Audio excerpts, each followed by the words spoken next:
This is the history of Israel and Palestine. Through the centuries, the land we now call Israel and Palestine changed hands many times as different groups of people battled for control of the area. Over time, the establishment of the Jewish, Christian, and Muslim religions made the land, especially the city of Jerusalem, a uniquely holy place. For about 1,000 years in the Middle Ages, the Arabs almost always held control of the area, and actually lived relatively peacefully with the Jews. In fact, it was the Christians, during their brief rule, who massacred and persecuted both the Jews and Muslims.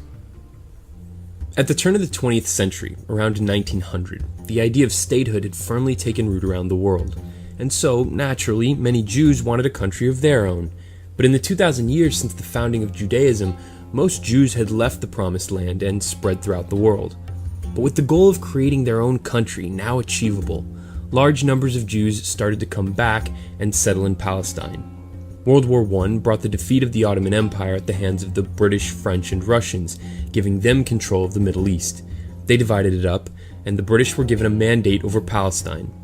With the more sympathetic British now in control, these Jewish Zionists, as they were called, seized the opportunity to accelerate their plan for statehood. But creating a state for the Jews wasn't really the goal of the British, who just wanted to create a government in Palestine where power could be shared peacefully by the different groups living there.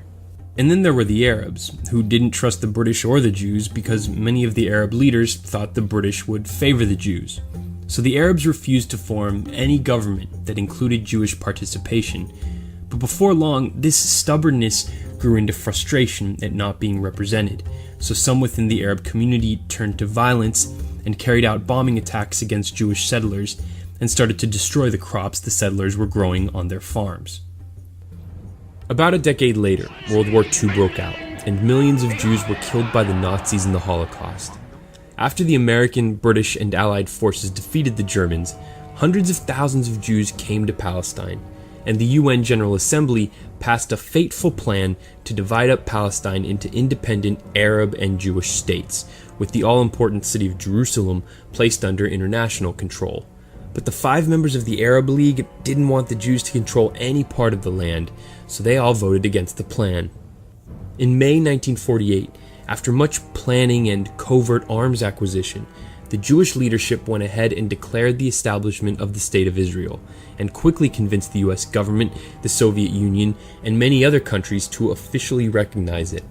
As expected by the Israelis, the Arab countries invaded Palestine immediately, but the Israelis were ready and were more disciplined, better trained, and well armed, and were too strong for their Arab enemies. When the dust settled, after 10 months of fighting and peace agreements were signed, Israel not only kept the whole area under the original UN plan, it controlled almost 60% of the land that had been planned for the Arab state. More than 700,000 Palestinian Arabs had also fled the fighting or were kicked out of their homes, and about the same amount of Jews migrated into Israel from Arab lands. So you had about 1.5 million people basically switching places, making the population of Israel much more Jewish. A generation later, in 1967, tensions were again reaching a boiling point. There had been some deadly cross-border attacks from both the Israelis and the Arabs, so Israel decided to launch a surprise invasion, and in 6 days won control of the Gaza Strip and Sinai Peninsula from Egypt, took the West Bank and East Jerusalem away from Jordan, and kicked Syria out of the Golan Heights. Fewer than 1,000 Israeli troops were killed in the short war, but over 20,000 Arab soldiers died, went missing, or were captured. And just like in the 1948 war, hundreds of thousands more Palestinian Arabs left. Since then, Israel's really built up its security capabilities and constructed many settlements in these newly occupied territories, even though the UN and the International Court of Justice declared the settlements illegal under international law. 10 years after the war, Israel returned the Sinai Peninsula to Egypt, and in 2005 pulled its troops and the settlers out of the Gaza Strip. But there are around 750,000 Jewish settlers in the West Bank, East Jerusalem, and the Golan Heights. In 1993, Israel struck a deal with the leader of the Palestinian Liberation Organization, Yasser Arafat, and agreed to allow the Palestinians to set up a government and rule themselves in the Gaza Strip and the city of Jericho in the West Bank. In exchange, the PLO recognized the right of Israel to exist. This new Palestinian government, headed by Arafat, became known as the Palestinian Authority and was controlled by its majority party, Fatah. But not all Palestinians, especially people in the Gaza Strip, liked Arafat's more moderate approach, and so a split took place, leading to the rise of the more extremist Islamic party, Hamas, whose leaders refused to negotiate with Israel or recognize its right to exist. In 2006, Hamas won the Palestinian parliamentary election, but Fatah refused to be a minority party, and a violent power struggle between Hamas and Fatah played out in the streets of Gaza. After more than 100 people died in the fighting, Hamas controlled the area. So Arafat's successor, Palestinian Authority President Mahmoud Abbas, essentially cut the Gaza Strip loose from the Palestinian Authority and set up an emergency, Fatah-controlled government in the West Bank. So today, there are two fairly different Palestines. One is the West Bank, led by Abbas and his Fatah party, who more or less coexist peacefully with their many Jewish neighbors, although Israel is in the process of building a 400-mile-long barrier along the border. It's Abbas who's engaged in ongoing negotiations with Israel and the international community about reaching a solution to the conflict that would allow Palestine to become an independent country. The other Palestine is the Gaza Strip, which is essentially poor and mostly cut off from the rest of the world by Israel's sea embargo and a wall that divides it from Israel and Egypt, leaving its people without many basic necessities, including clean drinking water. Gaza is very dependent on the UN and the rest of the international community for aid. It's controlled by Hamas. Khaled Mashal is the chairman of Hamas and has led the party since the 2004 assassination of the Hamas leader al-Rantisi. Mashal, though, lives in Qatar.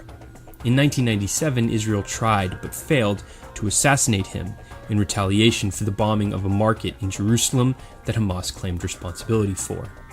It's Hamas who has been the target of repeated Israeli military actions recently, including this year's Operation Protective Edge, which was a response to a number of attacks by Hamas against Israelis, including kidnappings and rocket attacks, both of which have been aided by the digging of many tunnels under both the Gaza-Israeli border and Gaza's southern border with Egypt.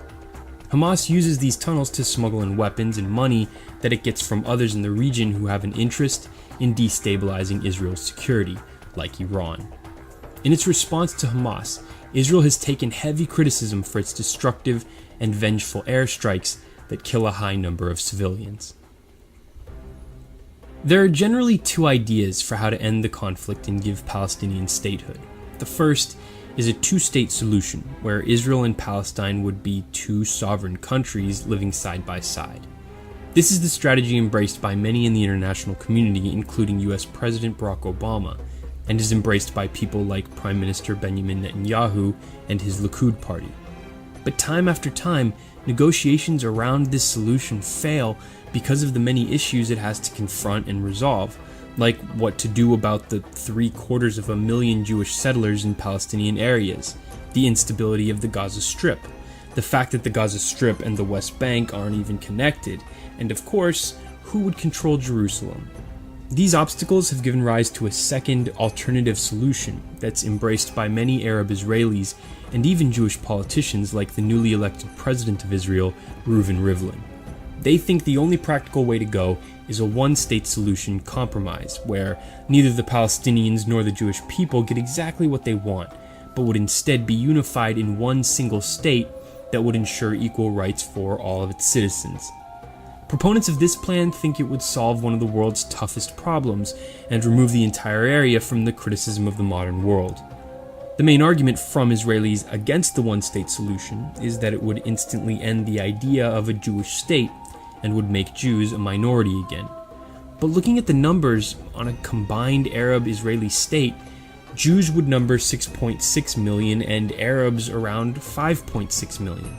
Of course, that's before the issue of people migrating back to this unified country is settled. Another issue that would require a creative solution is the wealth gap between the technologically driven and very prosperous economy of Israel and the much more challenged economic situation of the Palestinian territories. Thanks for watching. Hopefully this video helps you see the situation with clearer eyes the next time it's in the news. But I want to know what you think. How should the Israeli-Palestinian conflict be solved?